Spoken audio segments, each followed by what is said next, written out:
नुकताच एक शासन निर्णय निर्गमित झालेला आहे आणि या शासन निर्णयामध्ये शिक्षकांची मान्यता रद्द करण्यासंदर्भातील सुद्धा काही त्या आशयाची नियमावली त्यामध्ये देण्यात आलेली आहे। त्यानंतर नागपूरमधील जवळपास 200 शाळा ज्या आहेत त्या अनधिकृत आहे, काय नेमकी प्रकार आहे, त्यासोबत मिनी सेविका होणार अंगणवाडी सेविका या संदर्भातील देखील एक बातमी प्रसिद्ध झालेली आहे। त्याची सर्व सविस्तर माहिती आज आपण बघणार आहोत। तर नुकताच एक शासन निर्णय निर्गमित झालेला आहे। तर यामध्ये ज्या शाळांना अनुदान मिळवताना काही कागदपत्र काही त्रुटी असतील तर असे सर्व त्यांना संधी देऊन वेळ देऊनही ते जर पूर्ण त्या ठिकाणी करता आलं नाही त्याचा दुसरा अर्थ काय होतो हे सर्वांनाच माहिती। तर अशा ठिकाणी जर काही अनियमितता असेल तर या संदर्भात एक महत्त्वपूर्ण शासन निर्णय नुकताच निर्गमित झालेला आहे।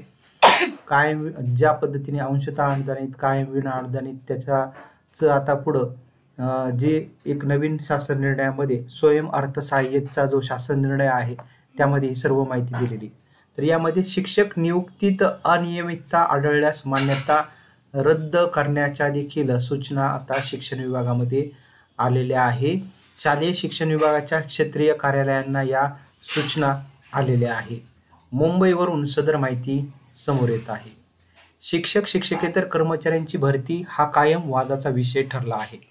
आता शिक्षकांच्या व कर्मचाऱ्यांच्या नियुक्तीत अनियमितता आढळल्यास अशा नियुक्तीस देण्यात आलेल्या ज्या काही वैयक्तिक मान्यता असतात त्या रद्द करण्यात याव्यात अशा सूचना शालेय शिक्षण विभागाने क्षेत्रीय कार्यालयांना म्हणजे जे शिक्षण विभागातील अधिकारी आहे यांना दिलेल्या आहेत।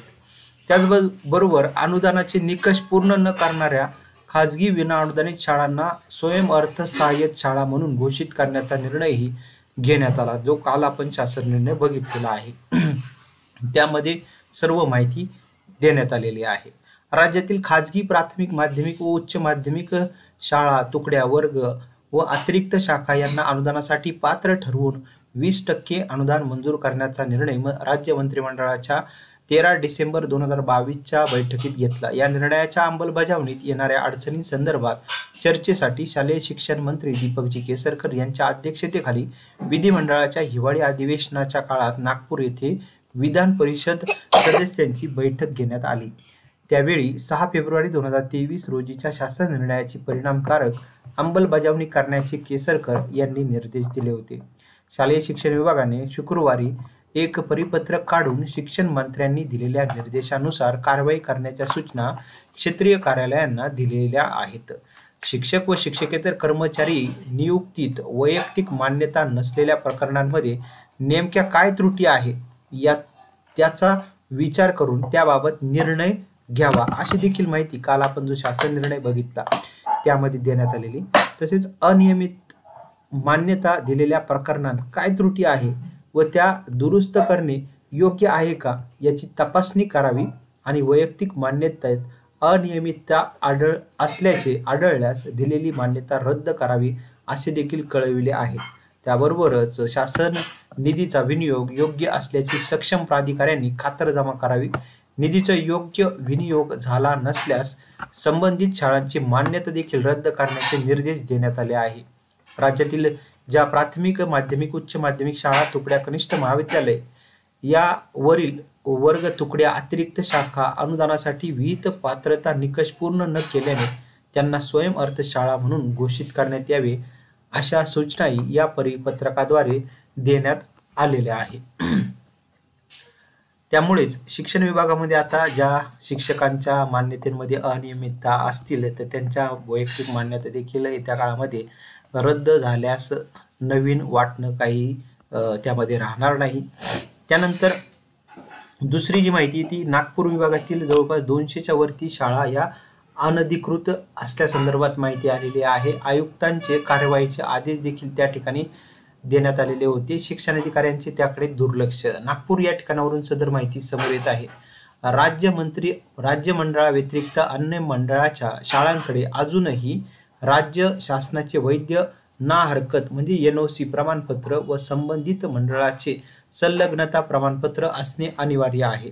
मात्र विभागातील किमान 200च्या वर शाळांमध्ये आजही वैध म्हणजे व्हॅलिड ना हरकत प्रमाणपत्र म्हणजे NOC, संलग्नता प्रमाणपत्र असोसिएशनचं ते उपलब्ध नाही. अशा शाळांवर गुन्हे दाखल करण्याचे शासनाचे आदेश असून तसे निर्देश शिक्षण उपसंचालकांनी देऊनही कारवाई झाली नाही.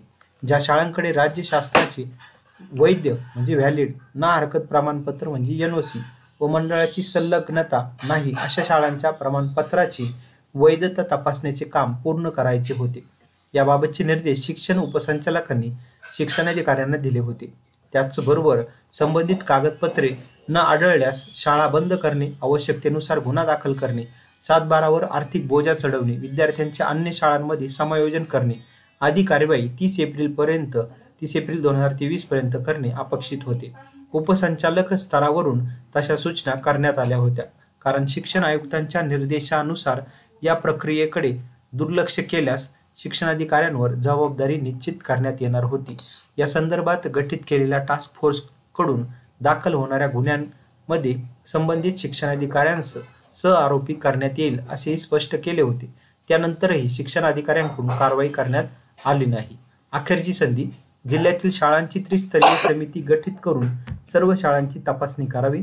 संपूर्ण कागदपत्रांची तपासणी करून कार्यवाहीचा अनुपालन अहवाल फेब्रुवारीपर्यंत शिक्षण उपसंचालक कार्यालयात सादर करावा. या संदर्भात अखेरची शिक्षण उपसंचालक उल्हास नरड यांनी 6 जिल्ह्यातील शिक्षणाधिकाऱ्यांना संधी देऊन पत्र पाठवून एक संधी दिलेली आहे. यानंतर पुढची जी महत्त्वाची बातमी समोर येत आहे, आता मिनी सेविका होणार अंगणवाडी सेविका, वाढीव मानधनावरही निर्णय. यामध्ये अहमदनगर जिल्ह्यात 814 मिनी अंगणवाड्यांचा दर्जा. अहमदनगर जिल्ह्यातील सदर माहिती समोर येत आहे. एकात्मिक बालविकास विभागाच्या वतीने राज्यातील 13,000 मिनी अंगणवाड्यांचे श्रेणीवर्धन होऊन त्यांना अंगणवाड्यांचा दर्जा प्राप्त झाला आहे. त्यानुसार नगर जिल्ह्यातील 814 मिनी अंगणवाड्यांचे नियमित अंगणवाडीत रूपांतर होणार आहे. येथे कार्यरत मिनी अंगणवाडी सेविकांना वाढीव मानधनासह नियमित अंगणवाडी सेविकेचा दर्जा मिळणार आहे. मागील महिन्यात झालेल्या राज्य मंत्रिमंडळाच्या बैठकीत या निर्णयाला मंजुरी देण्यात आली होती. गेल्या 4 डिसेंबरपासून राज्यात अंगणवाडी सेविकांनी आपल्या विविध मागण्यांसाठी काम बंद आंदोलन पुकारले आहे. त्यामुळे शिंदे सरकारने हा निर्णय घेतला. त्यानुसार राज्यातील 13,011 मिनी अंगणवाडी सेविकांचे श्रेणीवर्धन होऊन त्या पूर्णवेळ अंगणवाडी सेविका होणार आहे. त्याचबरोबर 13,011 अंगणवाडी मदतनीस पदे नव्याने निर्माण केली जाणार आहेत. त्यासाठी या नव्या अंगणवाड्यांना प्रशासकीय व इतर खर्चास मान्यता देण्यात आली आहे. या 13,011 पैकी अहमदनगर जिल्ह्यात 814 मिनी अंगणवाड्यांचा समावेश असून त्यांचे रूपांतरही नियमित अंगणवाडीत होणार आहे. 4 डिसेंबरपासून राज्यातील अंगणवाडी सेविकांचा संप सुरू आहे. या संपात मिनी अंगणवाड्यांचे रूपांतर नियमित अंगणवाडीत करण्याची मागणी संप करणाऱ्या अंगणवाडी सेविकांच्या वतीने करण्यात आली होती. ती मागणी आता शासनाने मान्य केली आहे, परंतु वेतनवाढीसह इतर मागण्यांसाठी अंगणवाडी सेविकांचा संप सुरूच आहे. त्यावर केव्हा तोडगा निघेल हे अद्याप अस्पष्ट आहे. अहमदनगर जिल्ह्यात 5,375 नियमित अंगणवाड्या, सध्या जिल्ह्यात अहमदनगर जिल्ह्यात 4,561 नियमित अंगणवाड्या तर 814 मिनी अंगणवाड्या कार्यरत आहेत. आता 814 मिनी अंगणवाड्यांचे श्रेणीवर्धन होणार असल्याने जिल्ह्यात एकूण नियमित अंगणवाड्यांची संख्या 5,375 होणार आहे. या सर्वांना प्रचलित नियमानुसार साडीसाठी 1,000 रुपये मानधन मिळणार आहे. याशिवाय अंगणवाडीत फर्निचरसाठी 5 वर्षातून एकदा 10,000 रुपयांचा निधी देण्यात येणार आहे. मदतनीसांचे पदे देखील भरणार आहे. मिनी अंगणवाडी सेविकांना नियमित अंगणवाडी सेविका म्हणून दर्जा मिळाल्यानंतर तेथे नव्याने मदतनीस यांचे पदही मंजूर करण्यात आले आहे. ते पद भरण्यासाठी नियमाप्रमाणे कारवाई करण्यास महिला बालकल्याण विभागाने मंजुरी दिली. त्यामुळे जिल्ह्यात आणखी 814 मदतनीसांची पदे भरले जातील.